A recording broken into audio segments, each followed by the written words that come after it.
രാജ്യം എക്കാലവും പ്രധാനമന്ത്രി നരേന്ദ്രമോദിയുടെ ചരിത്രപരമായ നേട്ടങ്ങൾ ഓർക്കുമെന്ന് ആഭ്യന്തരമന്ത്രി അമിത് ഷാ.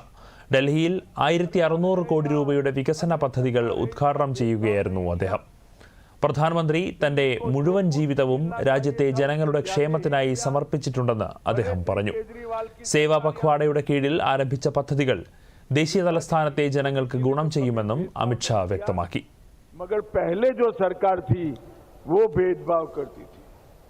मोदी जी एक योजना लेकर आए, 5 लाख रुपए का स्वास्थ्य का बीमा हर व्यक्ति को, हर परिवार को 5 लाख तक की सारी स्वास्थ्य सुविधाएं फ्री ऑफ कॉस्ट देने का संकल्प।